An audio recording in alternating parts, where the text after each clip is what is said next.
पिल्या ए पिलू, अरे काय तुझी माझी अवस्था.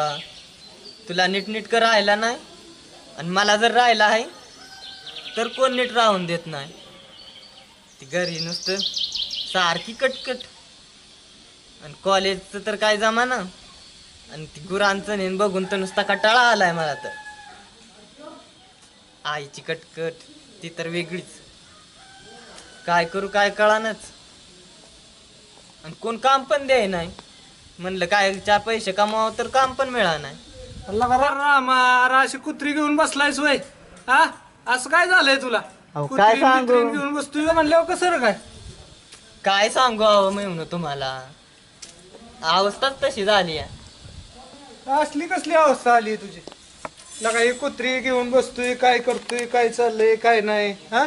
अहो त्याच्यासारखीच अवस्था झाली. अरे काय अवस्था, काय झालंय असं? अहो ती कॉलेजचं तर काय नीट नाही हा आणि 4 पैसे कमवायचं म्हणलं तर कोण काम द्याय नाही आणि जे काम मिळतंय त्याच्यात तर काय परवाडा नाही. मग करायचं तरी काय?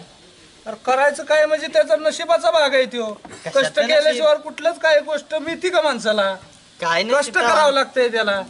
नशिबात. अरे आता जर तुझं नशीब चांगलं असेल तर तुला एक काय 10 लाखाची लॉटरी लागेल. कुठं काय होईल, कुठनं बी पैसे येतात माणसाला. कशाच्या काही लॉटऱ्या? होतंय.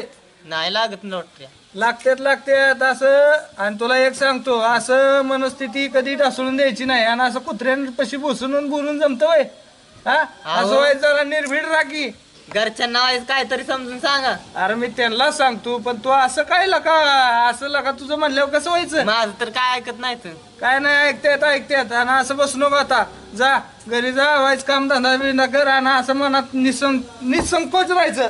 अजिबात असं कोण म्हणती व्हायचं नाही.